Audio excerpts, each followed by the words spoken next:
Yes, indeedy. Good morning, Boston has entered the chat. For show we have. It is Monday, July 7th. We are inside our Salem 5 studios, live. Travis, Thomas, George Balekji, and we hope all of you had a great holiday weekend. I know I did, George. Well, it was kind of boring that I didn't go see any fireworks. I watched them on TV, but I didn't have to deal with traffic. Bro, look at me. I just avoided the Cape because I'm never going to go there. I'm never going to drive there. The traffic 4th of July weekend was probably horrible. God bless anyone that made that. I stayed in my spot in Wakefield. And the best thing about Boston, the holiday weekends, 4th of July, Memorial Day weekend, I picked this up. Yeah. Everyone leaves. You can park anywhere when you're in the city. I picked it up from being in Charlestown. No traffic. That's consistent. I like staying put. And I caught the Wakefield fireworks, which is nice. Is this who we've become? Like, you know we don't want to deal with traffic. We don't want to deal with the logistics. It's not that. It's not that. Become? It's find your peace. And you know what? You know when to deal with the headaches like traffic. I'll deal with it for a certain trip, certain destination. Not for the Cape, I'm good. For people, that's their cup of tea. Sure. Fair. Best to you, but it's not me. You won't catch me doing that. Yeah. It's finding your peace, and I think that's a beautiful thing. It was definitely peace. Here's the other thing. The piece of food that I had was insane. Hot dogs, burgers, ribs, steak tips. Sam, remember I told you I wasn't going to go fancy, right? I was going to keep it burgers. Keep the main thing the main thing. I lied. I had it. I was bougie as hell with the food. I had everything, George. So I definitely ate and drank a lot over the holiday weekend. That's what it's all about. That's for America. Now, coming up here, get the brooms out because the Sox went down to the nation's capital and ruined their fireworks party. We'll get into that, of course. George, we're going to start, though, with the Celtics because reports are now, we talked about this last week a little bit, that Dame is interested in the Celtics and the Celtics are interested in Damian Lillard as well. This according to Gary Washburn in the Boston Globe. Do you believe that there's any validity to these reports, though? Do you think the Celtics are indeed interested in a Damian Lillard? No, definitely, for the mid-level exception, for what they can afford. I think that's all Dame is really getting out there. It doesn't sound like a bidding war for him. Doesn't sound like there's a lot of suitors. This is a guy that is 34, tore his Achilles. He'll be 36 when he's back on an NBA floor, coming off a torn Achilles. Is his game above the rim? No. Is he a shooter? Yes. Does that lend that this won't be as severe as it could be? Yeah, possibly. But we can make the comparisons. Jason Tatum just tore his Achilles. He's under 30 years old, very skilled, and his game doesn't rely on athleticism, so he's okay. Kevin Durant tore his Achilles. He was much younger than being 36 upon his return. There is a lot of mystery with how Dame bounces back, but now as we hear it, it's the Lakers and this mutual interest with the Celtics. It makes sense. For the mid-level exception. It makes sense if Damian Lillard will accept his role. If I'm the Celtics, I want Dame. He checks out with their timeline. He returns the same time Jason Tatum returns. He could be that closer. He could be that shooter at the end of the game. He could be that clutch player. He could be that mentor. Because you hear a lot of things about Damian Lillard. What you don't hear is he's not a professional and he's not all about the game. He certainly is. And he's one of the most clutch players we've seen play in our time. He ends playoff series. He doesn't end games. He ends playoff series with his shot at the buzzer. He's prolific in that. But if he goes to the Celtics and goes, I have to start, I need to have this many minutes, Celtics should back away. I want this much money. They have $5.7 million and a mid-level exception to offer him. They need to get back under the second apron. If he's about that, then they take him. If he's not, then what the Celtics can do, man, they have time. They don't want to act like they do, but they have time. They'll be a competitive team in the East with or without Damian Lillard. He would only be icing on the cake with their core if they get him. I want to preface my comments by saying I am a Dame fan. It's going to sound like I'm not, but I am. Because I actually think now, at this stage of his career, he's not in a position to dictate anything to anyone. First of all, as he has gotten older, as many of us do, there's no shame in this, but he's not quite as available. His production's not quite there. And so now you're coming off this major injury. Like, bro, I don't think you can, what you said's true. I don't think you can just come to Boston and say, well, I'm the starter. You don't hold any of those cards now at this stage of your career. Still a really good player. I think you make a great point about him not being an above-the-rim style of player because, for shooting and veteran leadership, which are the things he brings to you, he can still do that. But he's not going to play a full season. You are going to have spells, probably long ones, where you're without a Damian Lillard. So you're not building around him. He's not some staple. This isn't 10 years ago, in other words. So I actually think contenders will be in play for him, but he also said some things along the way. 2 years ago when he was hot Shaq and he was getting out of Portland, he said some things. First of all, he was very standoffish about going to the Lakers, which now Lakers fans are giving him the business for some of those comments. He did the same thing with Boston. He said, well, I'll go to Miami because Bam's a good friend of mine, or maybe I'll go to the Nets because Mikal Bridges at the time, who was there, he's now with the Knicks. But at the time, that's my friend. Jason Tatum's in the comment section like, hey, yo, I thought we were cool. Oh, I'm not going to Boston. He brings up the history of race relations in Boston. Okay, no problem. A lot of players do that. But then you go sign with Milwaukee, bruh. Make it make sense. Yeah. I mean, that's another town. They don't have a great history with race relations either. No. By the way, this is America. Who does, okay? That's number one. Number two, Milwaukee's roster at that time was not as good as Boston. So which is it? Do you want to win or what's going? Are we playing buddy-buddy? What are we doing? That was it, too, because he was like, Bam's my boy, Miami. Mikal Bridges, who's in Brooklyn at the time, is my boy. Both those rosters are capable, and he left out Boston, acting like that wasn't the best roster out there or one of the best rosters out there. Because this was the 2023 offseason when Boston was a 2022 finals appearance, 2023 loses to the Heat in 7, but they're running it back with the 2 J's. And you want to go with Giannis, that's fine. Drew Holiday was pivotal in them winning a ring. He was needed for that team to stop Luka, to stop Kyrie. He was more suited for this team to make that run. And that's all good. But now if he looks at it, that's a thing of, here's the landscape of the NBA. You don't have that same leverage. Coming off a torn Achilles, it didn't work in Milwaukee, and he's still getting paid. Wherever he goes, teams aren't going to offer him a ton. You're getting $22 million a year from the Bucks. You're going to get your $113 million at some point. Here is the veteran minimum. Here is a mid-level exception. Take it or leave it. That's what he's going to hear. If I'm Dame 2, though, I take it slow. I wait. I really do wait. Because just how we saw the Rockets vault to the top of the West in talent, the Hawks and the Magic vault to the top of the East in talent, a lot can change over this next season and postseason. The tape doesn't lie. Relationships will rule where he ends up going. He doesn't need to try out. He doesn't need to put a display or a showcase. He doesn't even play in the Big Three or in Europe. His resume speaks for itself. Exactly. Everyone knows what he can bring, and he'll have the workouts.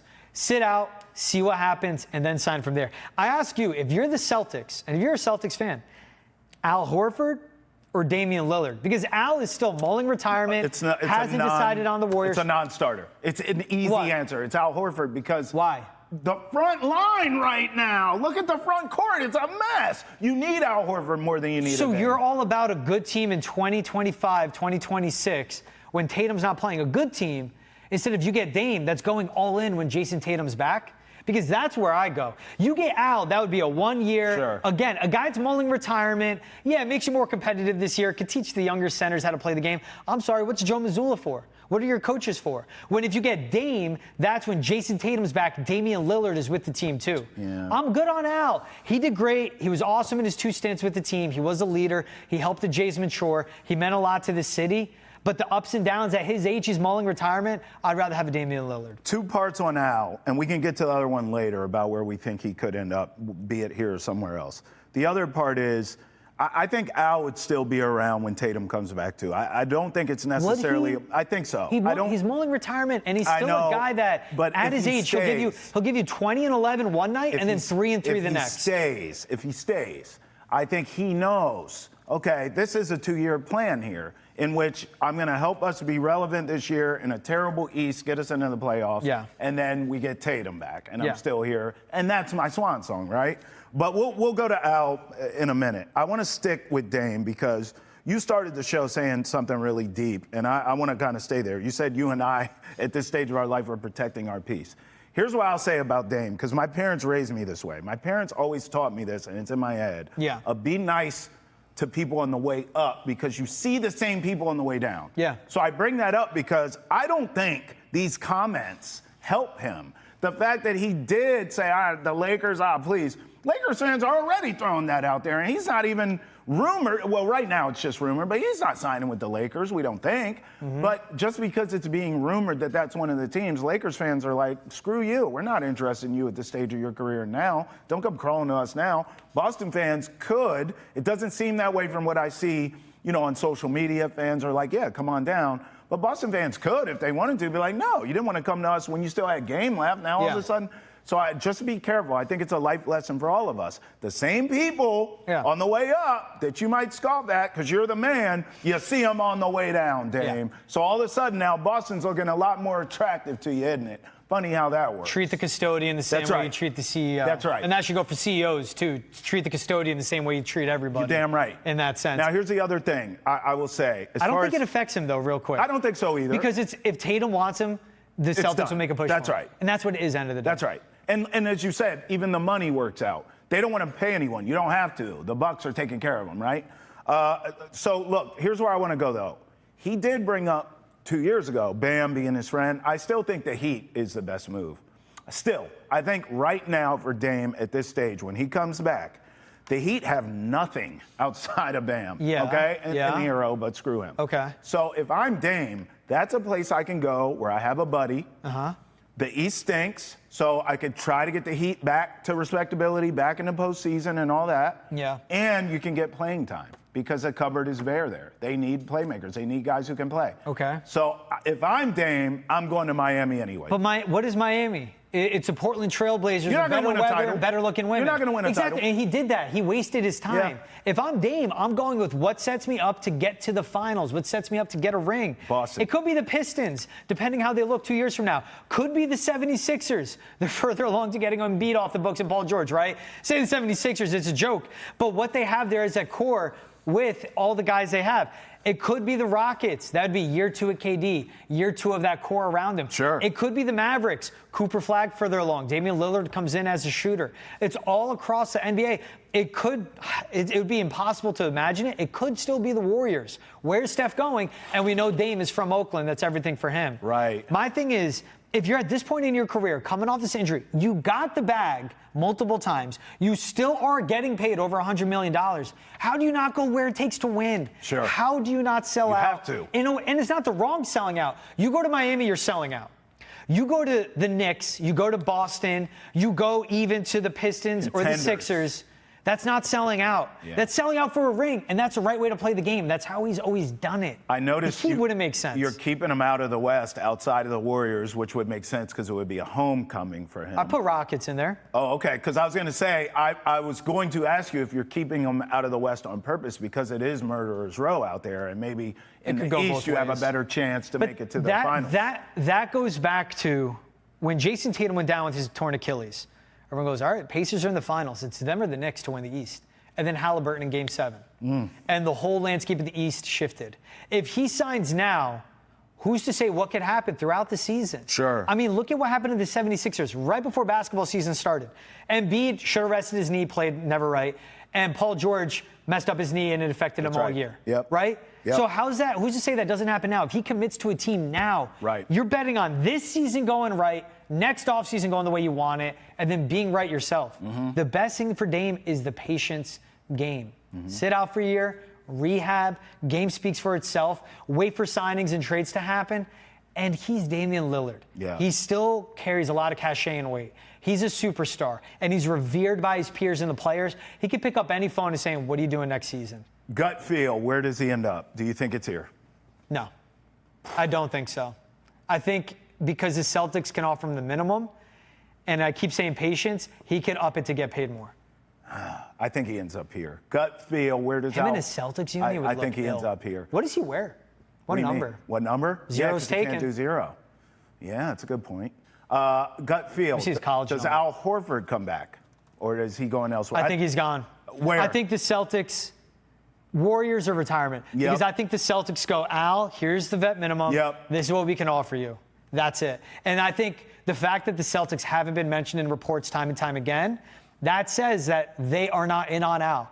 It's business. It's not basketball with them. And that's why the same thing, you say Al over Dame, it's business. It's not basketball. It doesn't make business sense to bring Al back beyond what the vet minimum is. And it doesn't make basketball sense for him to come back unless he can get the bag. He won't get 7, 8, 9 million, but he could get more and be with a contender. That's a basketball sense for him.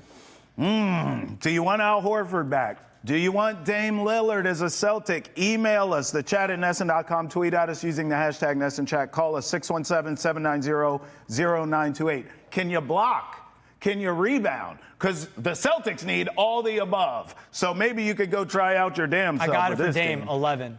He wore that in college? One's retired. He wore that in college. Walter Brown had 1. All right. He'll wear 11. Just double. You can't wear the 0. Tatum can't has wear the it. 0. You can't go double 0, obviously. No. 11 is a number. 11's a good number. Did Kyrie wear 11 here? I think when I saw those jerseys getting... He did. He did. It's okay. They'll be quick to give that one out. I think I saw a lot of 11s getting up in ashes. And no 11 on the current Celtics roster. So there you go. Dame to the Celtics. Dame to the Celtics. Follow the numbers. Number 11. We just solved it. We can solve a lot of things, George and I. So roll with us here on Boston Has Entered the Chat. When we come back, we'll switch gears and see what's trending in the world of sports and in all of your group chats. We know you're talking about it. This show's for you. All that and then some next, right here on Boston Has Entered the Chat. And remember, get the latest up-to-date live. We've got Boston sports headlines along with your daily dose of trending sports and social topics every weekday on Boston Has Entered the Chat. Catch us live at 8 a.m. on Nesson and 9 a.m. right here on Nesson Nation every Monday through Friday. Time now to see what's trending in the world of your group chats. That's what this show's for, peeps. Welcome back to Boston Has Entered the Chat. Travis Thomas, George Balekji. Let's get into 3 things trending in the world of sports, George. How about this one? The NBA finalizes a historic 7-team trade. You heard me right, involving Kevin Durant to the Rockets. We're showing the tweet by Shams here because, George, I'll be honest, I went cross-eyed trying to keep up with all this. 13 players, 7 picks, cash, some guy named Adu Taro, Rocco Zakarsky, and David Roddy. Who? 7 teams? Like if I'm any of these other squads, I'm going, you two figure this out. And like you do, I'm not helping you get Kevin Durant. I'm not helping you get Kevin Durant off the books, but it's the NBA. And the teams have to get involved because it's A, GMs doing each other's favors. Yeah. B, it's really those other teams doing right by Kevin Durant and his agent and all the other teams involved. And when I say teams, I mean like the agency, the representation. Because that's what runs the NBA. That's part of why we have all this apron talk and all these tax penalties and all that. It's because it went too far to the player strength, and players and agents dictate all the movement in the league. But 7 teams, this is also what I hated about the whole trade deadline and the free agency opening up. It was Shams hyping it up. Yeah. It's pumping that beast, which is ESPN and the partner. He's now with them. This is going to be an epic free agency. No one did anything. Triple J was the biggest signing. Right. And this historic trade. Right. 7 teams, 5 of those teams do not matter. It was literally who could pass a physical, who's a warm body, go. Make the money match. That's all it was. It was what this whole free agency was. It's cool to see KD go to the Rockets. I like how it changes the landscape of the West. I really think that's a good team. That can win the West as well and get to the finals. But it's just all of this. 7 teams. I saw the headline. I'm like, did KD get flipped again? No, it's it going official, and Shams putting this in. I'm going to start calling Kevin Durant Captain America because every time, every offseason around July 4th-ish, he does something. I still remember when he went to the Warriors. That was on July 4th. I was probably the first time in my career I was off on a July 4th. I got called into work because of Kevin Durant. I was working in Joplin, Missouri, coming back from a golf course. Like I was doing a story on a golf course. Saw the KD thing, him in the Nets jersey with some Biggie playing. Yeah. I respected that announcement, but I was like, come on, bro. I know. Let's get to the tweets. Fans are going crazy with all these teams. They're with me. They feel the way that we do here. Woody CJ tweets, Lakers' name was used for clicks. Yeah, because who the hell did they get? I mean, honestly, I've never heard of that player they got. Hawks Empire tweets, so this is what they were hyping up? The record trade for us? Kind of what you were saying, George. Like, really? Yeah. Imagine if one of these guys fails their physical. Yeah, he's right. Shy Sox fan Mike, imagine one of these guys fails his physical. It's just a mess. It's official, so they didn't, but no, exactly. The trades that haven't gone official, though, those are the ones to watch. Like is Anthony Simons official? Yeah. George Niang official? Yeah. Oh, God. Still trying Can we call that one off? Still trying to make ways to make it work. That's what it is at this point. We call the Niang one off just because it was a bad idea. Is that still? Brad's still cooking. Okay. Brad's still cooking. All right. He's still in the kitchen. Marcelo Meyer captures the AllStar announcements on his camcorder. I'm not going to lie. George knew the team was doing this. I didn't know this was a thing. I guess they're carrying around a camcorder all year. I didn't know camcorders were still happening. Take a look. What's up, Garrett? What up, Savage? What do you use it about? Rob? No, not you.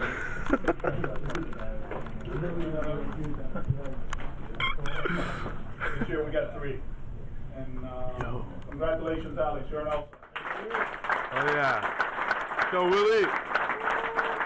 He's the first pitcher in Red Sox history with 140-plus strikeouts and an ERA below 240 in the first 18 games. Beast, you're an All-Star. Good job, bro. And the other one, All-Star selections by relief pitchers. Mariano Rivera with 12, Craig Kimbrell with 9, Luke Gossage with 8, Aroldis Chapman with 8. Hey! La bestia, la bestia! Families are on the road. Let's get together. In Boston, let's get together. Hell yeah.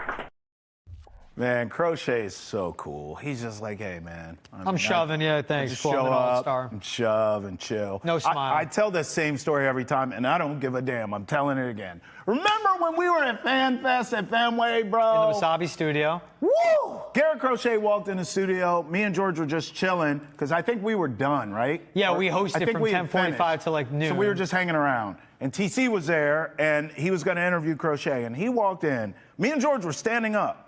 He walked by us. We both were like, I do that to everybody that walks by. Not you. I'm a big cat. You are. He made you look up. small. Yes. He's a big He is dude. tall and big. He looks like a Viking straight out of Game of Thrones. Like, I was like, this dude needs a horse and a damn axe, a battle axe. Like, that's what Crochet looks like, and he pitches like it. Yeah. He is an absolute unit. Yeah. Deserving of the All-Star.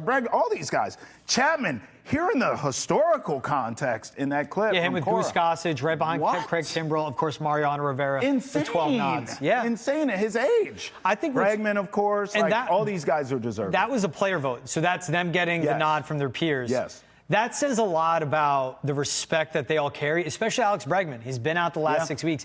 That's his first All-Star selection since 2019. Wow. But he's almost averaging 300 before he went down with the quad injury. His OPS is just under 1,000. He has home runs, he has doubles. He's been a Gold Glove third baseman. He is a leader. And for how good Boston is, and you see Bregman in the dugout every game, coaching up the players, being that type of guy. Again, that's respect from his peers around the league to give him that nod. Good on him to get in. Red Sox, let's have a conversation. Oh, okay. I mean, can we get the kid an 8K like mini camera or something, or like? No, can we get a Tony Stark? No, like, no. Some I got you. Maybe I got some you. glasses Listen. with a camera in it. What are we doing with camcorders? It's the What is aura. this? It's What is the this? fad. It's the thing. What is it? 1994. Digital cameras are back now too. Oh, you spend all God. this money on this with all the upgrades, which I'm all in tuned on. I just use my iPhone. But now it's digital cameras and camcorders. You convert them. It's kids these days. Kids, I'm old, man. 31 never came quicker. It's the 4K ability we have. And they go, man, that looks cool when it's all grainy and it's a 1x1. I like that. It's different, Travis. What it always is. It's different. I swear, I promise y'all, if you bring back them damn MC Hammer pants, this is where I draw the G That'd damn be line. comfortable. This is where I draw a line. That'd be comfortable. I'm not getting involved. That would be comfortable. Yeah, it was in 91. Okay. I'm going to get a pair. No, you better not. I would look for That'll be a solo. Boston has entered the chat that morning because I'm walking right out of here. I would look like one short clown, literally, with those clown pants. I would not. Can't touch this. USA loses to Mexico in the Gold Cup 2-1 after controversial calls. Let me tell you something, all right? I got in trouble last night for the language I was using watching this game. All kinds of blown calls. USA got fleeced. First of all, there was a handball. You know, in soccer, you're supposed to use your feet. You know that, right? Okay. There was a clear handball. Not called. USA got fleeced there. Then in the 77th minute, clearly offsides for Mexico. Header goes into the net. Even the Mexico players didn't really celebrate because they're like, well, that was kind of offsides. I know. The ref, in the moment, calls it correctly. They go to VAR. I thought, this is great, just to confirm. It's like in football. You score a touchdown, you know it's a touchdown, but they look at it just to make sure. No problem. Mere formality. Wrong. They look at it 1,000 times in VAR and reverse it. What? What were you looking at, bro? What kind of peep show were you looking at on VAR? Because it wasn't that play. So they get fleeced, they lose. Mexico now pretty much owns the USA in these damn finals, 6-2 in Gold Cup finals against the US. But this morning, I woke up, I took a deep breath. I said, you know what? Our best player didn't even play. Christian Pulisic, the best player in our country, is getting real money, playing in real leagues with AC Milan. He didn't do this because he said, you know what? I need rest. I'm out here playing against real competition. I'm not playing in this. I'll be ready for the World Cup. And despite not having him, they still made the final. So I feel a little bit better. By the way, the coach, the coach is not happy that Pulisic wasn't there. You just left out 12 excuses. What do you mean? On why they lost. Those aren't excuses. The VAR, the header. That is. It's the refs. It's Pulisic not playing. What was the temperature? Was it 65? Because if it's a tick below 66, then Team USA can't play. I'm done with this team. It's all this, and your best player, and your best player's not playing. This is Team USA you're talking about. I'm done with them. They stink. What are they against Mexico in the finals? 6-2. 6-2. I'm done with them. Yeah, this it's not team great. sucks, and we make up every excuse. Yes. Who do they just lose to? They lose all the time to these countries that shouldn't be in the conversation. Mexico's good at. Look, Mexico's good. Go what? look up their record. Who do they lose to last? This team sucks. I didn't watch it. I'm not going to waste my time. This is Wake me up in 2026 when it's a World Cup. I'll watch USA flounder before they even get to out of the group stage because they won't make it out, and I'll enjoy the rest of the tournament. I don't give my peace of mind to this team at all. Y'all, can we just have a conversation, you and I? They are a joke. This man on Friday had a hot dog and a Bud Heavy in the name of America. Yeah. Monday morning, he is dog cussing Team USA. They stink. They don't stink. You know what never let me down? A Bud Heavy. You know what's never let me down? A Glizzy. You know who's let me down? Team USA. That's where I stand. They suck. All the papers, all the scripts, all the notes gone. I'm done. I'm done with them. Done. You know what? The refs last night wouldn't even have called that a handball. You see, I crumbled it and he threw it. Refs would have said that's legal. I mean, what the hell? Now, the coach does not love that Pulisic isn't there. He actually is on your side with this. I'm on Pulisic's side. This guy, rest. Do everything you got to do. I know we're upset right now about the Gold Cup, but the World Cup is what matters, my friend. So you get healthy, you be rested for that. But this coach is very upset that Pulisic didn't play. Quote, I have communication with him as well as others. I don't prioritize.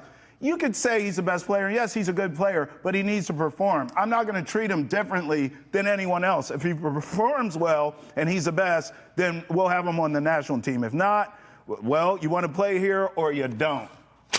Wow, that's heated. So a lot of drama with Team USA. And great, awesome. Pulisic, as the best player in the country, doesn't take on the leadership that it comes with that. You are done. They can't get their best player to play. That's how bad of a team they are. And they still made the final, I understand George. rest. Okay, cool. The finals in the Gold Cup. Mexico probably sent out their C squad themselves. Yeah, I don't. They made the finals in a tournament that really doesn't count in the grand scheme of things. That I don't know. I'm good, bro. I'm not familiar with Mexico's They keep losing. game. They stink. I'm done. I'm good. I am good. Hey, Trav, look at me. I'm good. Okay, I believe you. All right, well, I guess a kinder, gentler Boston has entered the chat when we come back. I don't know what notes he's going to use because they're all crumpled up on the floor. Stay with us. More drama here on the chat.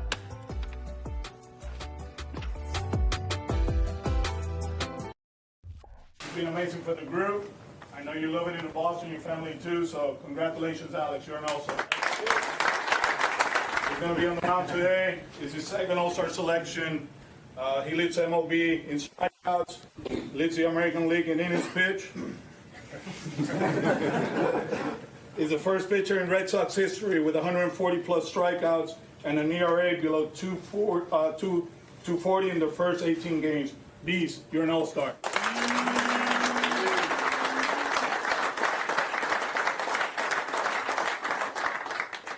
And the other one is his 8th All-Star selection. His first one since 2021. He has 2 rings. Ranks 3rd all-time in relief strikeouts. So, All-Star selections by relief pitchers. Mariano Rivera with 12. Craig Kimbrell with 9. Luis Gossage with 8. Aroldis Chapman with 8.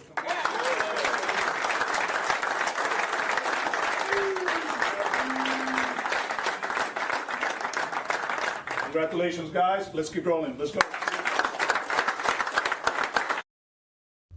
Welcome back. The Boston has entered the chat saying what you want, but those Red Sox, they done mess around and got hot, getting some momentum here, so we'll get into all that here. There you saw the All-Star team announcements from Alex Cora.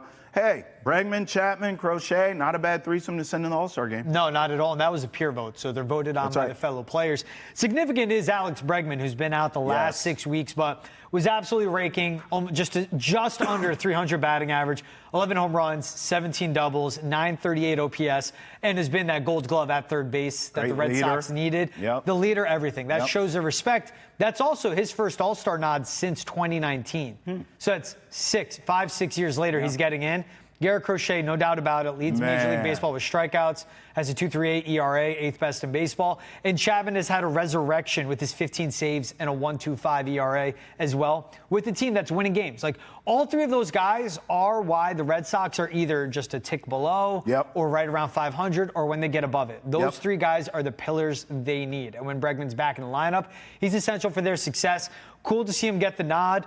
You see Marcelo with the camcorder in the corner on that video? You see him talk? Yeah, I'm just saying, just so you know, it's back, Trav. It's back. We documented your childhood is back. This team, they have the pillars. And what we saw, them coming off a sweep of the Nats is what was needed. We said, minimum, you got to take 2 or 3. They can sweep the Nats. They certainly should sweep the Rockies. And you should never just throw out the S word, but they should sweep the Rockies. And if they split with Tampa, all right, that puts them in the driver's seat heading into the All-Star break. But this is a team that has the All-Stars, has those high-leverage players. Crochet, Chapman, Bregman. We're seeing Roman Anthony get into his own. We're seeing Lucas Giolito emerge as a solid number 2, too. It just shows a foundation. Frustration always for me, it's not consistent. We'll see if it can be consistent. We'll see if it can be. And look, if you can keep this momentum, to your point, through the All-Star break, when you come out of it, Lord knows you're going to need it. Because the second half of this season, we've talked about that schedule. It is hellacious. I want to stay in the first half and not even look ahead right now. Cubs, Phillies, Dodgers. I didn't want to go there because I want to keep the momentum right now of what they have. I don't want to think about that. We'll cross that bridge when it comes.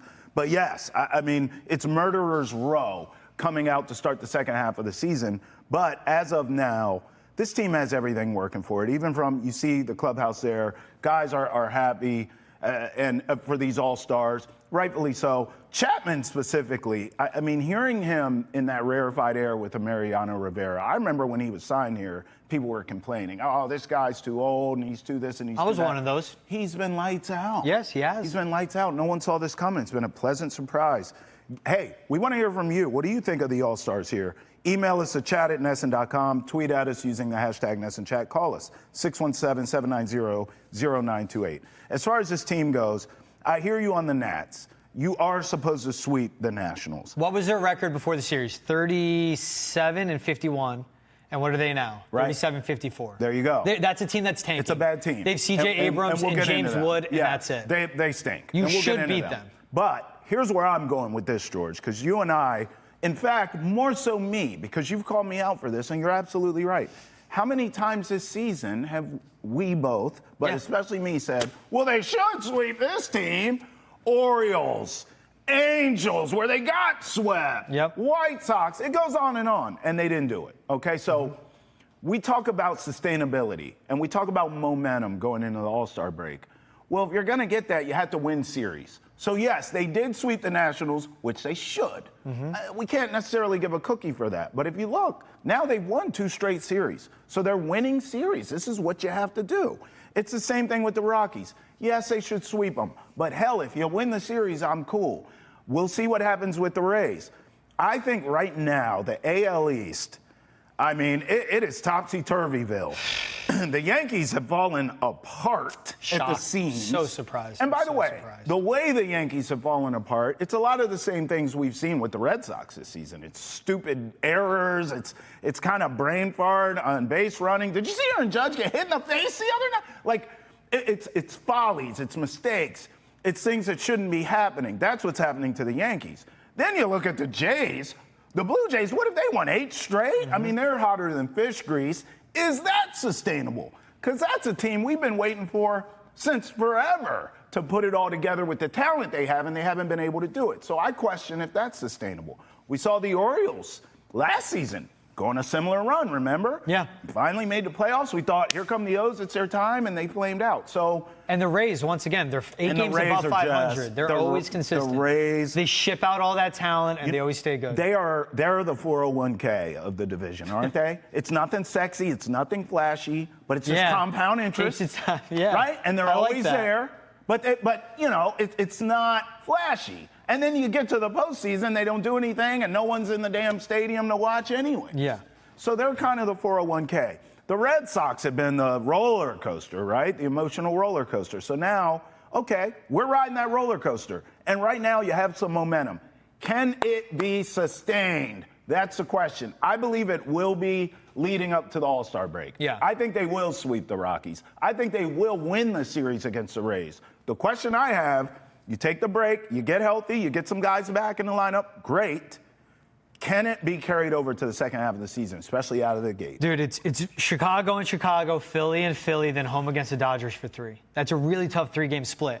And the one thing is, sure, it's not more of they should sweep teams. Like, baseball is hard. It's 162 games. When anyone sweeps anybody, I'm shocked. A team let up 3 or 4 games, whatever it may be. The Yankees just let up against the Jays themselves in Toronto. It's more of when they were consistently winning, coming off that Seattle series. And I said, all right, like they're in. I'm locked in on this. The lineup's not there, but they're winning. They're playing clean baseball. And then they fell apart at the seams again. It's the Reds at home, and then it's the Nats, who are a tanking team down in D.C., who just fired their GM and their manager. It's going to be the Rockies, who are the worst team in baseball, and then it's the Rays, who are steady. The buy-in for me is, out of the All-Star break, what do they do? Do they stay consistent? Yes. They sweep the Rockies. They look good against the Rays. They get the break. The bullpen needs it. Brennan Bernardino, Greg Weisser, the bullpen needs it. How do they look coming out? Because that's a gauntlet to start, but that's a true test. And the same thing, too, is not just how do the Red Sox look on the field. How do they look in their lineup? Because what is the front office going to do? When they trade Rafael Devers and they go, look, I think when we look back, we'll won more games than we would have with them. And they say they're not waving the white flag. They being, this is Craig Breslow's direct quotes. Do they buy in on this team? Jordan Hicks got the save in that series finale, but it was against the Nats, and he did look shaky with his location. But that's a high-leverage relief pitcher the Red Sox needed. They still need the bat. Masataka Yoshida is expected to make his return to the Red Sox lineup during their homestand against the Rockies. How does he look? Okay, that's your DH. Okay, so if he's a DH, where's Roman Anthony hitting? Because he's been on fire his last 9 games. He's been absolute nails in the lineup. What do you do with the outfield? Willier's back. Jaron Durant looked good this weekend. And again, with all the context, this is a great problem to have, though. It's a great problem to have, but eventually you need a consistent lineup. Yeah. They need consistent at-bats. And if you have Roman up and he's on fire, he has to hit every day. Sure. Same with Willier. Cedane Rafaela is too good defensively in the center field to bench him. Jaron Durant's too good when he is hitting, wherever he may be hitting, to bench him as well. They have these good problems. You know what their problem is, though? They don't consistently win. You can have your good problems of a lot of depth, but if you don't put a lineup out there that wins, then I don't care about your good problems. Sure. I want solutions to your good problems. Right. And the solution is a good lineup consistently, and the solution to your issues is winning consistently. They haven't done that. By the way, it should be noted, you brought this up. Nationals fire both their general manager, Mike Rizzo, and skipper, Dave Martinez, after the Sox whooped up on the Nats this weekend. I don't think this is so much a baseball thing, George. You know, the Nationals, that ownership group, the Learners, have been trying to sell that team. I think this is part of that. I think they've already bottomed out roster-wise, okay? This is now showing, hey, these books are completely clean. We have a competent manager in Dave Martinez, a competent GM in Mike Rizzo, who got this franchise a World Series not too long ago. We're getting rid of them, too. Everybody's off the books. It's a clean slate for whoever wants to buy this team. And maybe they stay in D.C., maybe they move. Who even knows? Yeah, I think it's also on the lookout. Dave Martinez being out there. We talk about teams and we trash on them. But if the Yankees, if they decide to move on from a Brian Cashman and an Aaron Boone, those guys could be in that dugout, and then that's a change. That is a change. The Yankees spend the money. Cashman builds the same lineup. The rotation doesn't make sense there without Garrett Cole. But I think the biggest blessing for the Red Sox is Aaron Boone and Brian Cashman continue to run that team. There could be change. And Dave Martinez, I mean, that should be a hot name. They made the playoffs 4 times with Mike Rizzo leading everything. They won that World Series. But you're right, you can't overcome poor ownership. Woo, it ain't never too early for a hot take. That boy is coming in hot this morning. You gotta love it. Still to come here on Boston has entered the chat. Revenge is a dish best served cold. even as it pertains to Boston sports. We'll explain next, right here on Boston Has Entered the Chat. Don't you go nowhere now.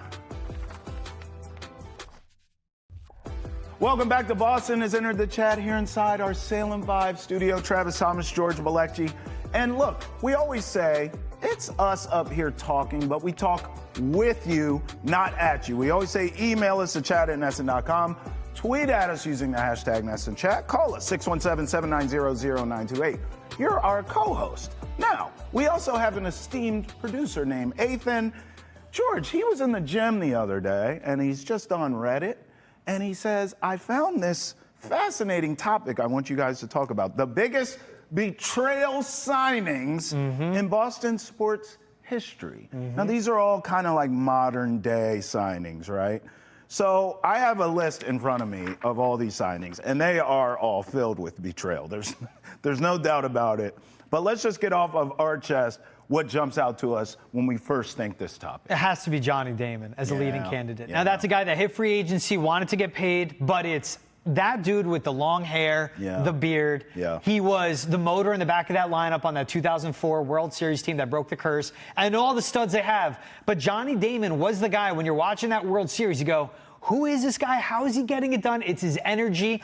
It's his overall persona. He is the anti-establishment to what the Yankees were with shirts and ties and no beards and all corporate. And the Red Sox were the Kevin Lillards, the Johnny Damons, just a bunch of ragtag guys that don't care and will beat you up. And even when they get hit down, they get back up and hit you back in the face. Exactly, the idiots that'll win games. And he wins it. They break the curse. And then he signs with the Yankees. The hair is cut. The beard is shaven. And he's playing for them and playing well. That had to be the biggest betrayal because it didn't make sense. Once you win in Boston, and he's welcomed back all the time, over the weekend, he was with the Savannah Bananas in Fenway Park, playing a game, making an appearance in the yellow jersey, and he was loved. He still is beloved in Boston, but that one is the biggest betrayal. The highs of the highs are breaking the curse, and then you see Johnny Damon go not just to any other team, to the dark side. That's the one that didn't sit well. He may be one of the only players that's beloved by both, right? Do Yankees fans feel the same way about Johnny Damon? I mean, I think it's a wash with him. You know, they like it, but he's forever a Red Sox. So I would say not beloved. He comes around, it's like, all right, he was a Yankee, but he's a Red Sox. They don't hate on him there, but he's not beloved the way there's he hate, is here. and it's a healthy hate. It's the rivalry hate. But it's not like someone like a Jacoby Ellsbury. I mean, he's liked by the Red Sox. He helped them win. Then he got paid by the Yankees, but he was always injured on the trainer table. Like, that was one where, hey, go get the bag on that. The one I think of, too, though, is Wes Welker. Was prolific with the Patriots, was that slot receiver, was that guy for Tom Brady, was part of those historic, epic offenses from 2007 on, and then leaves to sign with the Denver Broncos. Peyton Manning. Leaves Tom Brady for Peyton Manning. Now, it's not all on Wes Welker. That's Bill Belichick not wanting to pay Wes. That's Bill Belichick purposely structuring the contract so the Pats wouldn't match what the Broncos offered. But I'll never forget when he signed, man. Look, as a short, spicy white guy, seeing a short white man on the football field light up defenses, I wore 83 growing up. Wes Welker was my favorite football player. And when he signed with the Broncos, I'll never forget, walking into work at the pizzeria I worked at in high school, Jankarelli's in Packanack Lake. I see my buddy Dan Mameri running, jogging the lake as I'm going into work. And Mameri was a big Broncos fan. What does he do as he walks by? Takes a headphone off and goes, Wes Welker. And I start cussing him out. This man's double my size. And he was shocked. Broad daylight, what I was saying to him, that Wes Welker flip to the Broncos, that cut deep right here. Still not over it. I'm not qualified to speak on this, so I'm just going to ask a follow-up, if you all don't mind. I'm sure you all heard it. Could you define the term spicy short white man for me, please?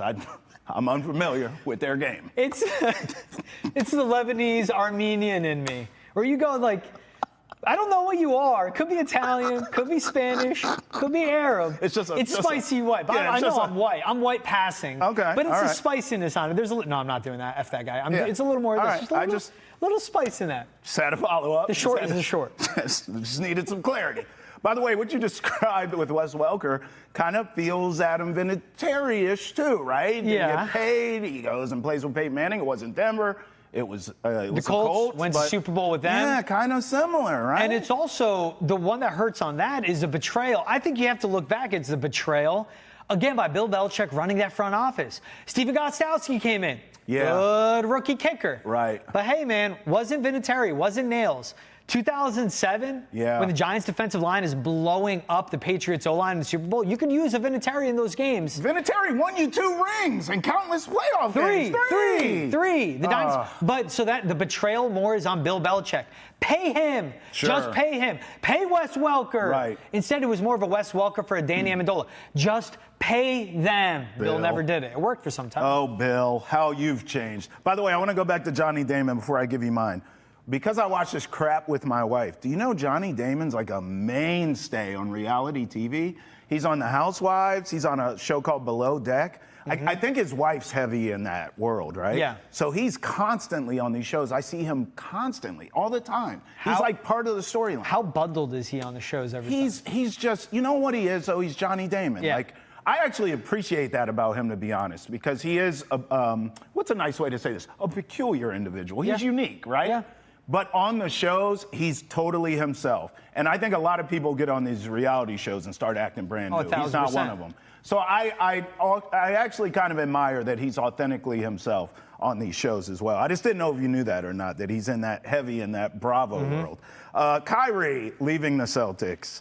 Is that betrayal? He was just hate. It was. He betrayed the city when he was here. He did. He didn't betray by leaving. Well, both, because he had the world in the palm of his hands. He could have been an all-time great Celtic player. Yeah. All time. 100%. Because he's the talent-wise is there, right? Now we know he's a moron. Back then, we were starting to learn it, right?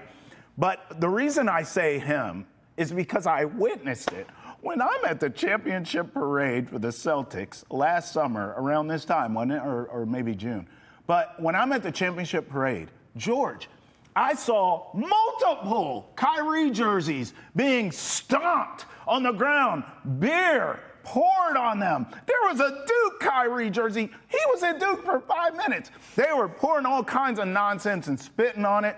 Then, so that was bad enough. I took a couple pictures of that thinking, man, guys, we got to get over this. Then, as the parade goes on, George, floats going by, confetti dropping, Jason Tatum doing the pageant wave. It was great. You heard chants, F Kyrie, for like 10 minutes. Everyone at the parade, I saw a little kid say F Kyrie. I'm like, where are your parents, bro? I don't understand the vitriol and the hate for this guy. He has to make the list. No, he does. Again, because it's not because he left. It's what he did when he was here. Yeah. He was selfish. He tore apart that locker room. Sage. He wasn't the leader. Well, it's not that. Yeah, he's doing all the stuff after. It's also towards the end of his tenure. Randomly, like not being with the team in a pivotal Game 7 because he had to get surgery. Yeah. You can't sit on the bench. I understand you have to get surgery. Yeah. It was all of that and every time he talks about Boston, it's not his fault. It's the city's fault. No, man, it's on you. And I understand he wasn't treated the best. I understand what Boston can be on the extreme spectrum and the side of the fan base. But when you're brought here, and you're signed, there are expectations with the contract, who he is, with his ability. And I think that's why the fan base also, just comes around and loves an Al Horford, comes around and loves a Jason Tatum and a Jaylen Brown, because they were paid, they were the leaders needed, and they delivered on their promises. Kyrie did not deliver on anything. And if you're going to do that and you're going to leave, just move on.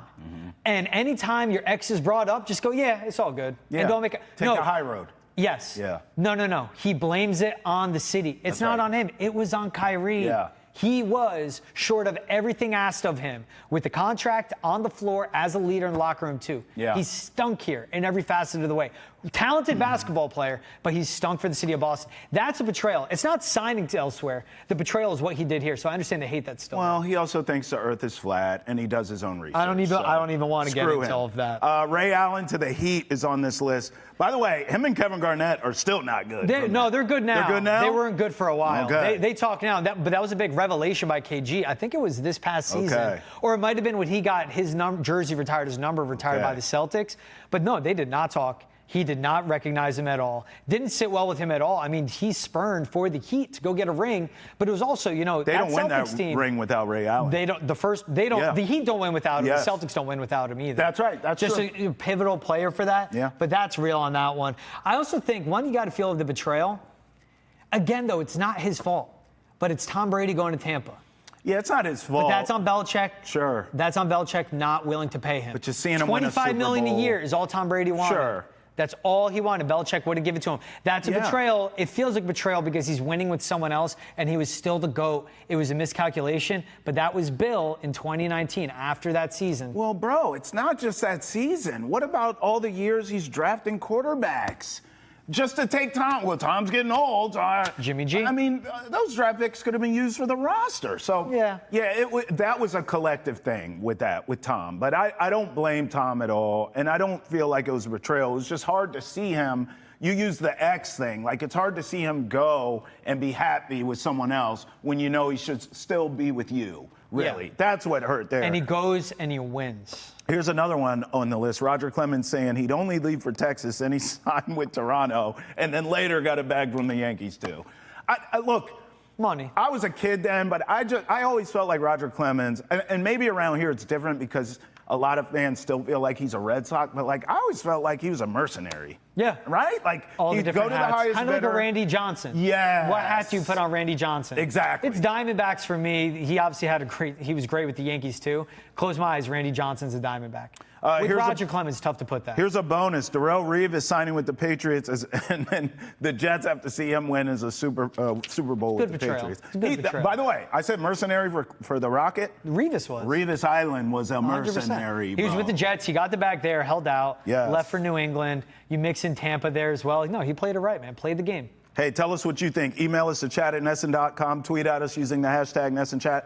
Call us, 617-790-0928. Biggest betrayals in Boston sports history. We want to hear from you. Thanks for watching us here on Nesson, but the party keeps rolling on Nesson Nation. Stay with us. And remember this, get the latest up-to-date live. We've got Boston sports headlines along with your daily dose of trending sports and social topics every weekday on Boston Has Entered the Chat. Catch us live at 8 a.m. on Nesson and 9 a.m. on Nesson Nation every Monday through Friday. Roll with us.